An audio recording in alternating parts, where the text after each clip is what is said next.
그 표창원 의원님, 그 검찰이요. 그동안 사실은 뭐 수사권, 기소권, 영장 청구권, 이게 사실은 기소독점주의의 폐해가 너무 많았다. 이런 비판이 굉장히 많았었잖아요.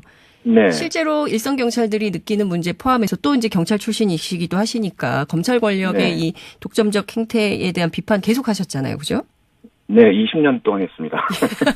네. 20년간 검찰을 비판해온 표창원 의원님. 네. 네. 그 애정이 그만큼 있기 때문에 비판을 한 것이기도 하고요. 네. 가장 큰 문제는 아무래도 제 식구 감싸기죠. 그동안 뭐 굵직한 것만 말씀을 드려도 지금 강원랜드 권성동 의원 문제도 있고요. 우병우 국정농단, 김학의 전 법무차관의 그 별장 성폭행 사건도 그렇고, 지금 어제 오늘 이제 불거졌지만 고 장자연 씨 관련 사건에서도 일간지 기자가 성추행했던 사건 경찰이 기소 의견으로 송치를 했는데 검찰이 무혐의 처분을 했던, 알고 봤더니 그 기자의 부인이 검사였고요. 지금 현재 검찰청의 성폭력 특별수사단에 들어가 있는 것이 확인되었죠.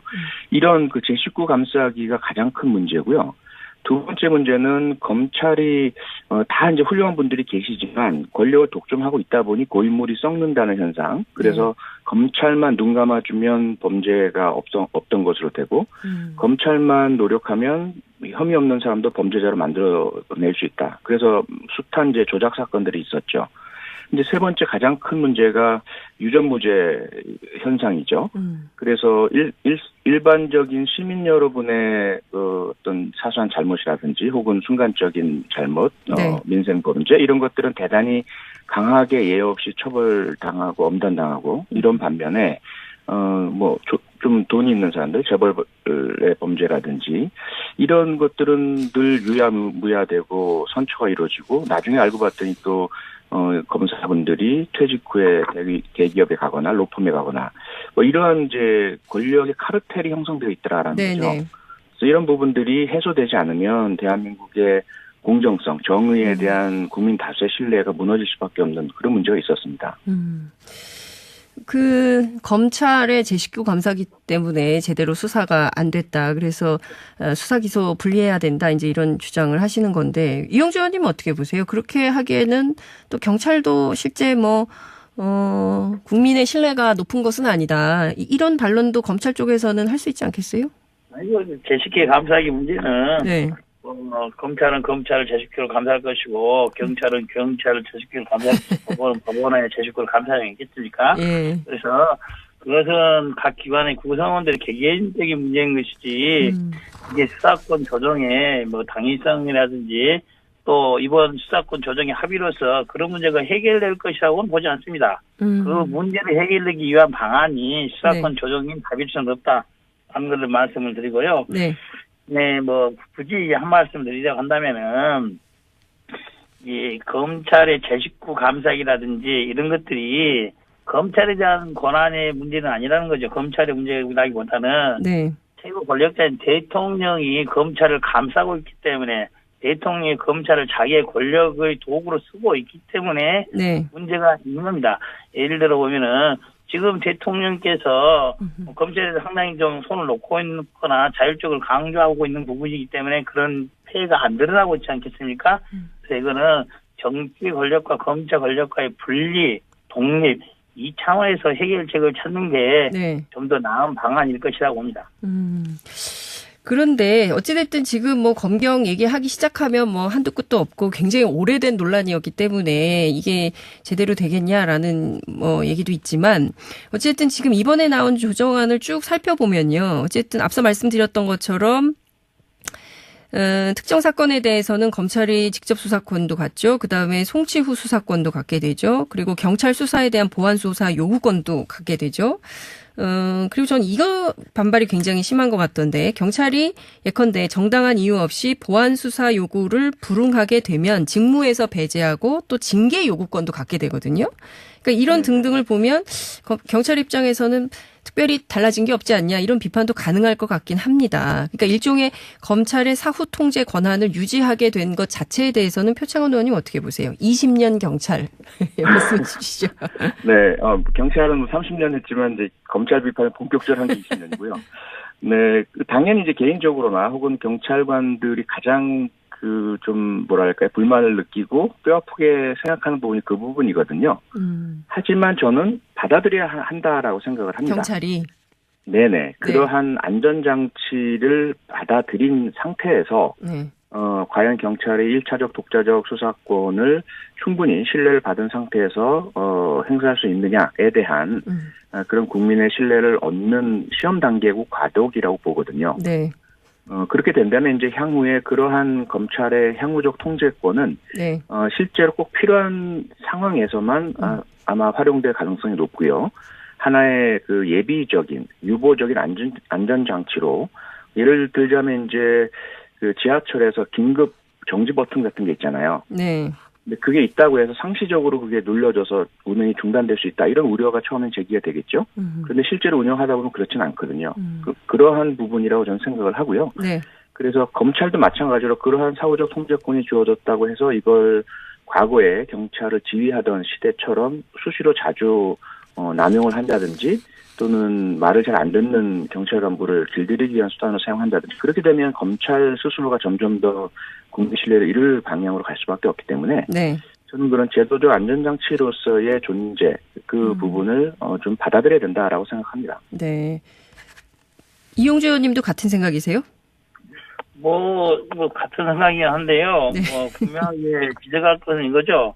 지금에 이번에 나와 합의안에 포함되어 있던 경찰에 대한 보안 조사 요구와 함께 따르지 않게 징계를 할 수 있는 규정이 있지 않습니까? 네네네, 징계권.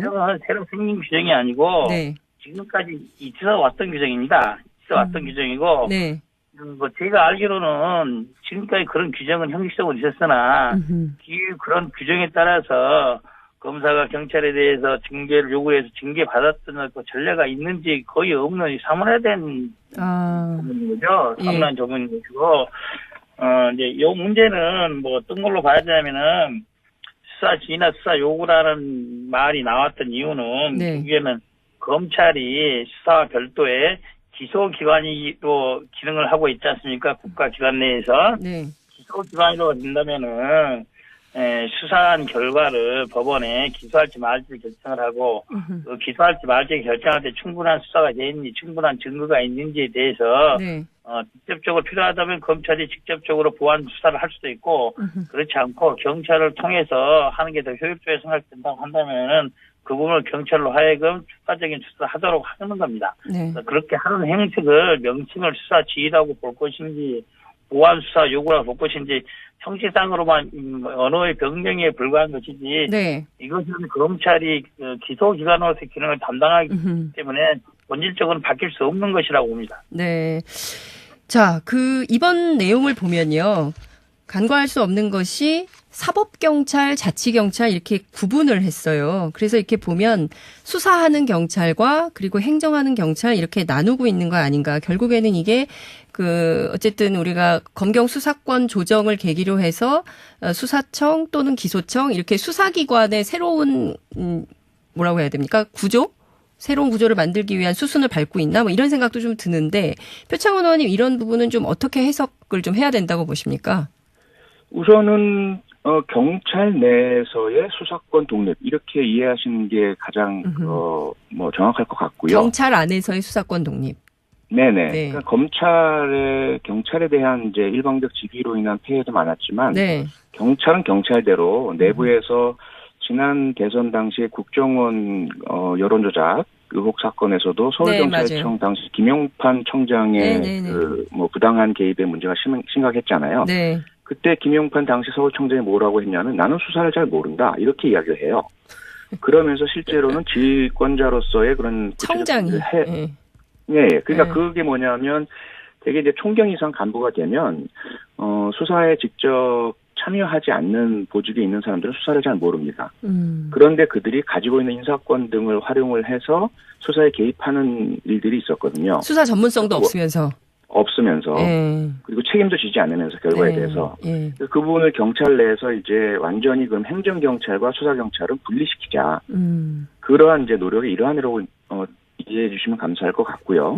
두 번째로는 하지만 이제 미래적으로 말씀하신 것처럼 기소청, 수사청, 그다음에 수사가 아닌 일반 경찰 기구 뭐 이런 식의 분화의 가능성 배제할 수는 없죠.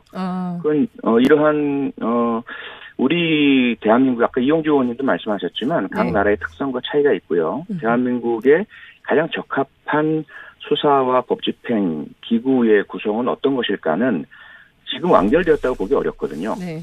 그동안의 어떤 뭐 일제강점기 기간도 너무 오래됐고 외세의 영향 너무 많이 받다 보니까 지금 출발이라고 보고 이번에 이제 이렇게 운영을 해보면서 자치경찰과 국가경찰, 행정경찰과 사법경찰 그리고 기소를 담당하는 기관 이들 간의 관계는 좀 정립이 필요하다고 봅니다. 네, 알겠습니다. 근데 끝으로 이제 시간이 다 돼서 마무리를 좀 해야 되긴 하겠는데 그래도 이건 꼭 여쭤봐야 될 것 같은데요. 수사권 조정이 이제 국회로 넘어가게 됩니다.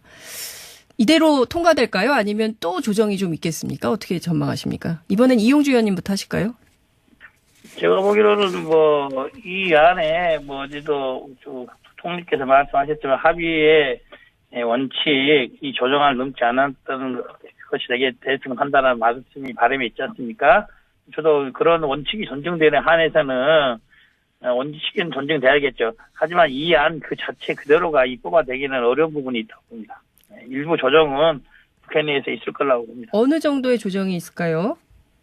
합의의 정신, 즉, 검경 수사권 조정이 필요했던 이유, 그리고 그렇던 핵심적인 부분에 대한 원칙적인 방향들은 그대로 가겠지만은, 그런 세세한 부분에 있어서의 절차적이라든지 전체적인 체계상의 문제점 등에 대해서는 검토가 필요한 상태입니다.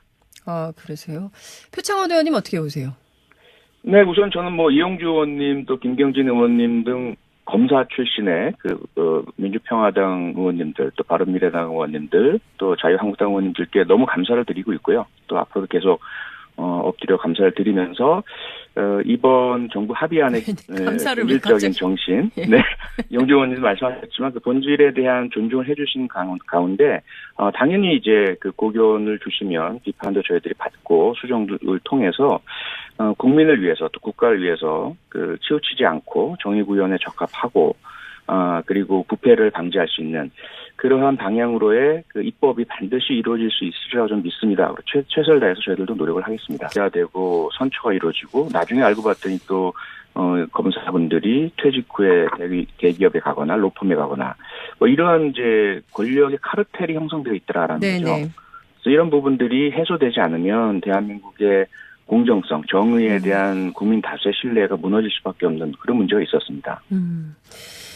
그 검찰의 제19 감사기 때문에 제대로 수사가 안 됐다. 그래서 수사 기소 분리해야 된다. 이제 이런 주장을 하시는 건데 이용주 의원님은 어떻게 보세요? 그렇게 하기에는 또 경찰도 실제 국민의 신뢰가 높은 것은 아니다. 이런 반론도 검찰 쪽에서는 할 수 있지 않겠어요? 이거 제19회 감사기 문제는 네. 검찰은 검찰을 제19회로 감사할 것이고 경찰은 경찰을 제19회로 감사할 것이고 법원은 제19회로 감사하지 않겠습니까? 예. 그래서 그것은 각 기관의 구성원들의 개개인적인 문제인 것이지 이게 수사권 조정의 당위성이라든지 또 이번 수사권 조정의 합의로서 그런 문제가 해결될 것이라고는 보지 않습니다. 그 문제를 해결하기 위한 방안이 수사권 조정인 합의성은 없다 하는 것을 말씀을 드리고요. 네. 네, 굳이 한 말씀 드리자고 한다면은, 이 검찰의 제19 감사기라든지 이런 것들이 검찰에 대한 권한의 문제는 아니라는 거죠. 검찰의 문제라기보다는. 네. 최고 권력자인 대통령이 검찰을 감싸고 있기 때문에 대통령이 검찰을 자기의 권력의 도구로 쓰고 있기 때문에 네. 문제가 있는 겁니다. 예를 들어 보면은 지금 대통령께서 검찰에서 상당히 좀 손을 놓고 있거나 자율적으로 강조하고 있는 부분이기 때문에 그런 폐해가 안 드러나고 있지 않겠습니까? 그래서 이거는 정치 권력과 검찰 권력과의 분리, 독립 이 차원에서 해결책을 찾는 게 좀 더 나은 방안일 것이라고 봅니다.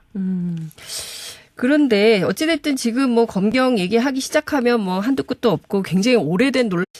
표창원 의원님, 검찰이요. 그동안 사실은 수사권, 기소권, 영장 청구권, 이게 사실은 기소 독점주의의 폐해가 너무 많았다. 이런 비판이 굉장히 많았었잖아요. 네. 실제로 일선 경찰들이 느끼는 문제 포함해서 또 이제 경찰 출신이시기도 하시니까 검찰 권력의 네. 이 독점적 행태에 대한 비판 계속 하셨잖아요. 그죠? 네, 20년 동안 했습니다. 네. 20년간 검찰을 비판해온 표창원 의원님. 네. 그 애정이 그만큼 있기 때문에 비판을 한 것이기도 하고요. 네. 가장 큰 문제는 아무래도 제 식구 감싸기죠. 그동안 뭐 굵직한 것만 말씀을 드려도 지금 강원랜드 권성동 의원 문제도 있고요. 우병우 국정농단, 김학의 전 법무차관의 그 별장 성폭행 사건도 그렇고, 지금 어제 오늘 이제 불거졌지만 고 장자연 씨 관련 사건에서도 일간지 기자가 성추행했던 사건 경찰이 기소 의견으로 송치를 했는데 검찰이 무혐의 처분을 했던, 알고 봤더니 그 기자의 부인이 검사였고요. 지금 현재 검찰청의 성폭력 특별수사단에 들어가 있는 것이 확인되었죠. 이런 그 제19 감싸기가 가장 큰 문제고요. 두 번째 문제는 검찰이 다 이제 훌륭한 분들이 계시지만 권력을 독점하고 있다 보니 고인물이 썩는다는 현상. 그래서 검찰만 눈 감아주면 범죄가 없던 것으로 되고 검찰만 노력하면 혐의 없는 사람도 범죄자로 만들어낼 수 있다. 그래서 숱한 이제 조작 사건들이 있었죠. 이제 세 번째 가장 큰 문제가 유전무죄 현상이죠. 그래서 일반적인 시민 여러분의 어떤 사소한 잘못이라든지 혹은 순간적인 잘못, 민생 범죄 이런 것들은 대단히 강하게 예외 없이 처벌당하고 엄단당하고 이런 반면에 좀 돈이 있는 사람들, 재벌의 범죄라든지 이런 것들은 늘 유야무양이었기 때문에 이게 제대로 되겠냐라는 얘기도 있지만 어쨌든 지금 이번에 나온 조정안을 쭉 살펴보면요. 어쨌든 앞서 말씀드렸던 것처럼 특정 사건에 대해서는 검찰이 직접 수사권도 갖죠. 그다음에 송치 후 수사권도 갖게 되죠. 그리고 경찰 수사에 대한 보완 수사 요구권도 갖게 되죠. 그리고 전 이거 반발이 굉장히 심한 것 같던데, 경찰이 예컨대 정당한 이유 없이 보완 수사 요구를 불응하게 되면 직무에서 배제하고 또 징계 요구권도 갖게 되거든요. 그러니까 이런 등등을 보면 경찰 입장에서는 특별히 달라진 게 없지 않냐 이런 비판도 가능할 것 같긴 합니다. 그러니까 일종의 검찰의 사후 통제 권한을 유지하게 된 것 자체에 대해서는 표창원 의원님 어떻게 보세요? 20년 경찰 말씀해 주시죠. 네, 경찰은 30년 했지만 이제 검찰 비판을 본격적으로 한 게 20년이고요. 네, 당연히 이제 개인적으로나 혹은 경찰관들이 가장 좀 뭐랄까요, 불만을 느끼고 뼈아프게 생각하는